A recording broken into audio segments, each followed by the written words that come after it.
Have you ever taken a personality test, such as the Myers-Briggs, DISC, or Enneagram?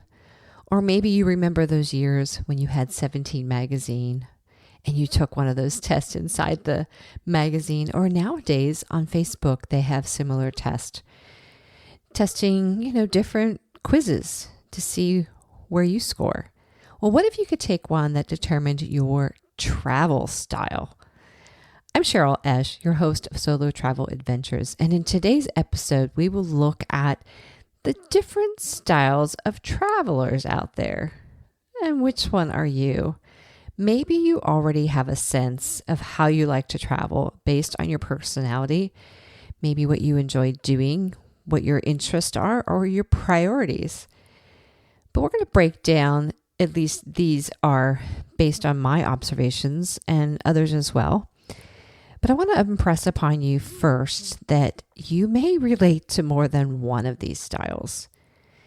And then some of them do crossover. Keep that in mind, and I'll bring that up as I identify each one. And secondly, you may find your style of travel changes depending on your season in your life. Or it could change if you're traveling with someone else.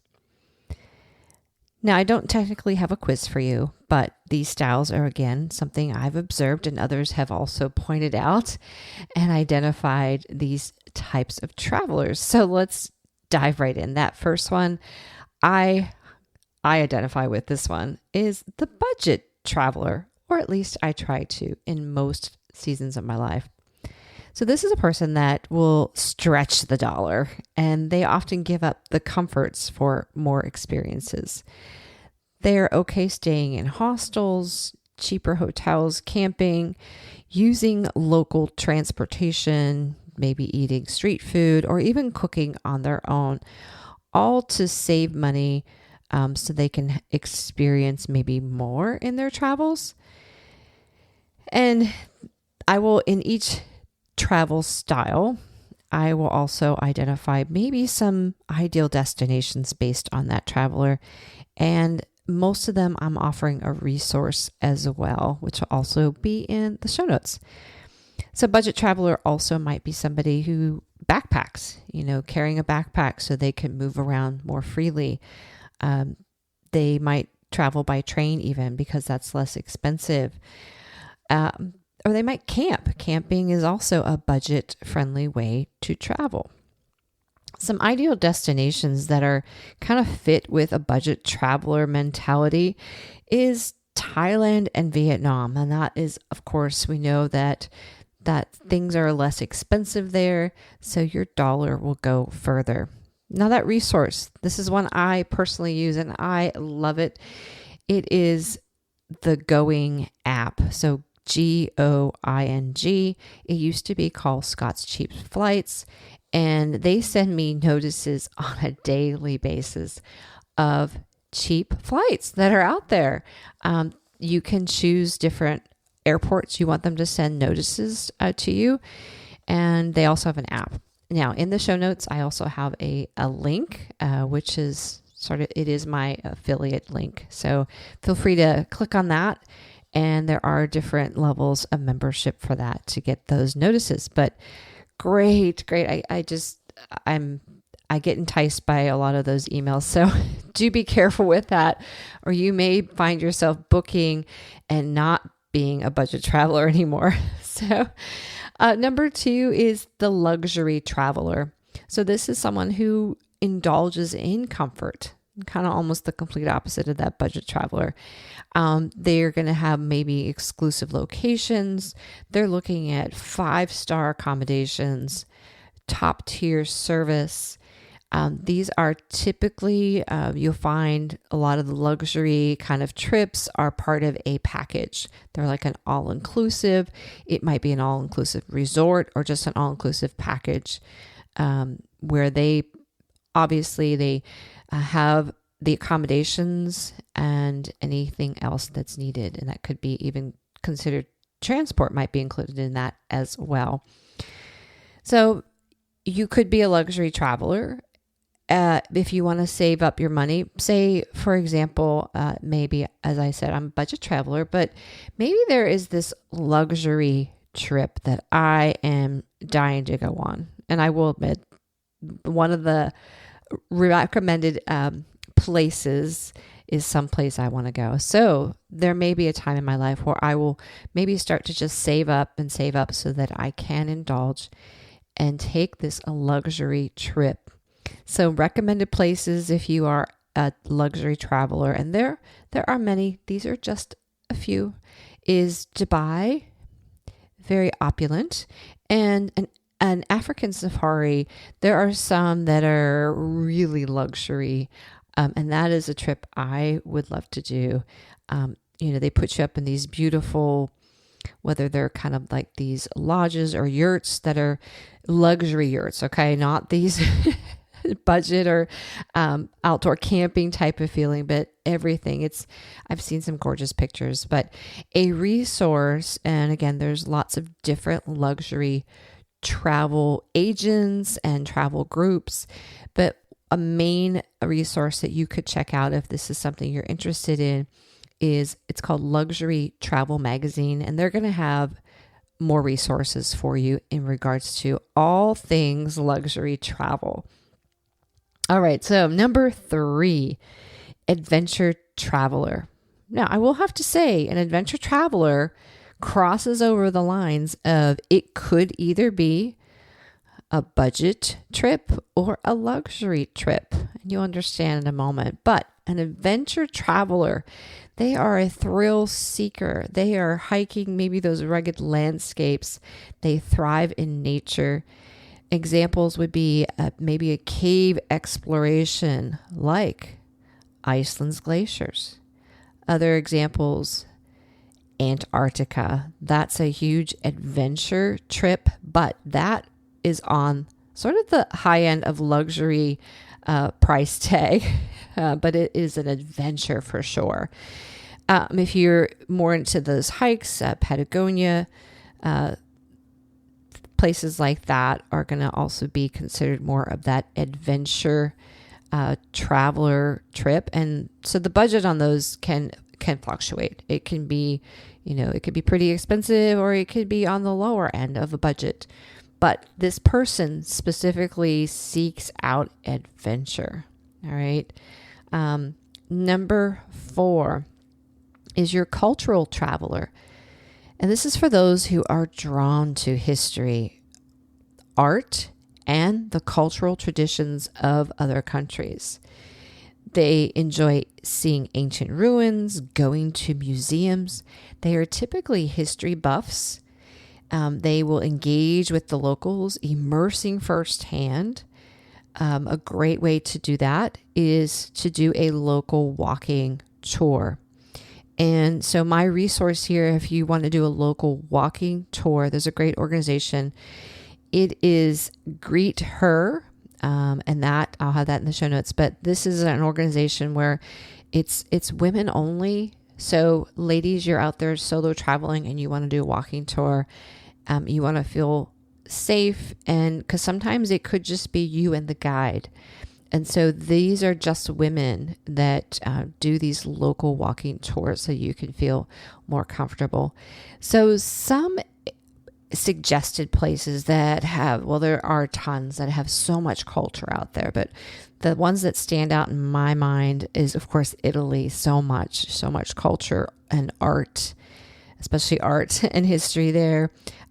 France, of course, has a lot of history, and Scotland as well has a lot of history, but you may find other places that you are more drawn to that you can engage in that cultural aspect.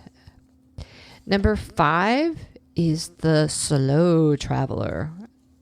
This is someone who loves to take their time.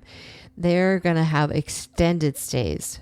I'm talking several weeks, probably at a time. They want to have meaningful connections with locals.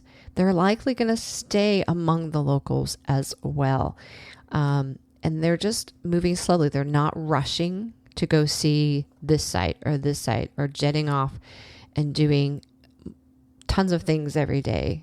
They're relaxing. They're taking it easy. They're almost becoming like the locals in their travel and staying maybe in one area for an extended period of time to fully really absorb that place and get to know it. And this is typically those that, you might see a lot of retirees or digital nomads that travel this way.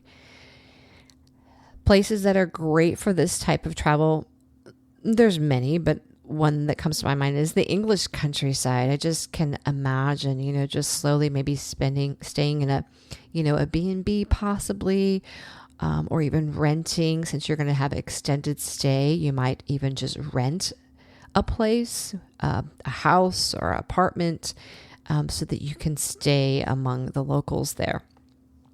A resource that I'm recommending, these are folks that I admire and I follow. They are digital nomads, and their names are Chris and Steve. They have a website, and they also have 3 books which you can check out. It's called eatwalklearn.com, and their books will take you through. And they also have a YouTube channel. They have some great resources that help people that maybe want to become digital nomads. And so they do a lot of slow travel. They've been all over the world. Highly recommend grabbing up maybe one of their books if this is the type of travel you want to do at some point. Grab up one of their books there. And number 6, I have a road tripper, someone who strictly just loves to get on the road. They are freedom. Freedom to them equals open road because they have that flexibility to do what they want, stop when they want, change their plans on a dime. They love scenic overlooks, and they tend to be rather flexible in their planning. And so they just hit the road, which again, a road trip could be more on the budget side, since you are typically, you don't have airfare to worry about. You do have gas, and you can likely stay inexpensively. Most road trippers do enjoy, national parks. So examples would be the U.S. national parks. We have 63 incredible parks. And Australia has the East Coast, also great place. I think Australia in general, it would be a great place to do a road trip, even from east to west, although there'll be sections where there's not much. So that would require some planning.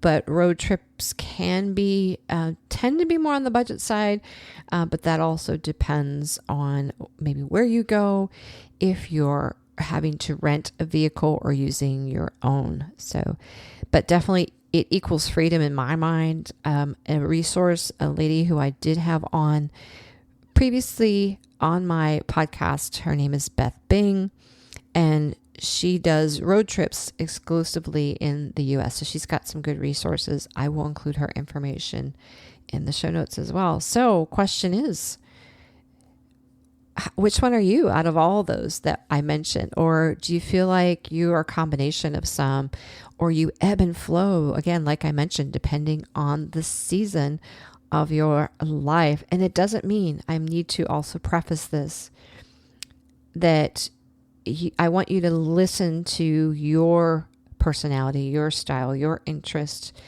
and not try to be, for example, I love watching Chris and Steve and their nomadic life that they have. And I see many other travel influencers out there, whether it's they're doing these luxury kind of trips or they're doing the nomadic thing or road tripping.